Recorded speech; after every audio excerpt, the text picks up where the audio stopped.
I'm here at the office of Attorney Mark Ocampo to talk to him about the legalities of acquiring a lot and the initial steps of building a house.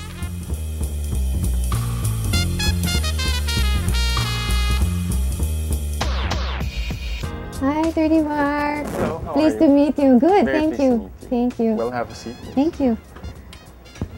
Thank you for accommodating me today. Attorney Mark? You're welcome, yes. Thank you. My friend John is building his first home, and I understand there's a process or there are a lot of requirements that are needed when building your first home. Please take us through the steps of title verification. It's important because you want to find out if the title is real. So you have to ask for a photocopy of the title from the seller, and also you have to procure a special power of attorney from the seller himself, Okay. giving you authority to check with the Register of Deeds, because it's important to find out if the metes and bounds of the photocopy and the title itself are the same. At the back of the title, you have to check the liens and the mortgages. So you will know whether or not the title is free for you to purchase. Hence the name title verification. Yes. You always have to check, double Yes, check, and triple check definitely. even. Very, very, very important. Very important. I would suggest that a valid ID be provided by the owner of the property, because you want to determine if indeed that the owner of the property is the person selling the property. Yes. You are buying your property with hard-earned money, and of course you don't want to lose it. So it's very important. And speaking of hard-earned money, deed of sale. What are the things we have to remember about the deed of sale? It has to include the name of the seller, the name of the buyer, a reference to the title, the transfer certificate of title, and then also the deed of sale has to include the metes and bounds.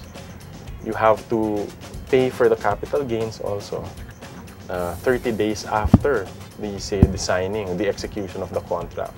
You mentioned capital gains tax. I did. What does that mean? It's a tax of your property is taxed by the government, because they presume that when you buy property and then you're the owner of that property, you've already made money on that property. When you purchase a property, you have to ask the owner for an SPA, a special power of attorney, to get the tax declaration, a certified 2-copy of the tax declaration, and also for you to be given authority to get a certificate of non-delinquency of real property tax. You have to find out if the real property taxes on that property have Been paid. Okay. Okay. Attorney Mark, as for the house building process, what should we keep in mind? Of course, your contracts with the architect and the contractor. With the architect, of course, you have an agreement. The architect will design your house. In the contract, usually these architects and contractors do progressive billing. Make sure that you don't give all the money right away. Not full payment. You will only give the full payment after you've already accepted. Delivery, turnover. Basically, you've already inspected the lights, the doors. And under the law, whoever built the house, the design or constructed the house, is liable for 15 years from the time the house is built. So thank you very much, Attorney Mark, for enlightening me. I will take all this information and share it with John. Great, great. And we'll visit his lot soon. Okay, good. Okay. Sounds good. Thank you very much. Philippine Realty TV would like to thank